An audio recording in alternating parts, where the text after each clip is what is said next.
गुणवंत विद्यार्थ्यांनी भविष्यात पानगावचे नाव उज्ज्वल करावे. माजी सभापती चंद्रचूड चव्हाण.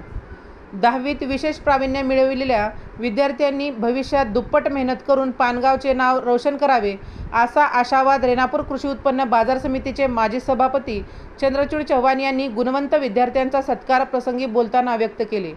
यावेळी कार्यक्रमाचे अध्यक्ष उत्तरेश्वर आप्पा हलकुडे तर प्रमुख पाहुणे S.R. गालफाडे, शुभम कम्प्युटरचे संचालक सिद्धेश्वर व्यवहारे उपस्थित होते.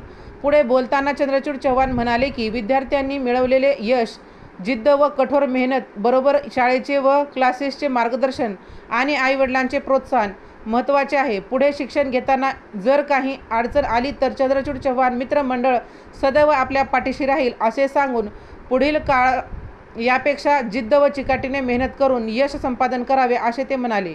गुणवंत विद्यार्थ्यांमध्ये सोमेश्वरी बावगे 97% केंद्रात प्रथम, माऊली विद्यार्थी विकास केंद्र पानगाव, श्वेता फड 94.80% द्वितीय, विष्णू बालाजी फड 91%, सुमित माने 85.60%, वैभव फड 85.80%, पंकजा करपे 89%, समृद्धी साखरे व प्रणाली सूर्यवंशी स्कॉलरशिप यांच्या सोबत पालक तसेच संत दानेश्वर कोचिंग क्लासेसचे संचालक उळागुड्डे व शिरसाट यांचा सत्कार करण्यात आला. विद्यार्थी व पालक यांनी मनोगत व्यक्त केले. कार्यक्रमाचे सूत्रसंचालन बाबा हलकुडे तर आभार विवेक चव्हाण यांनी मानले.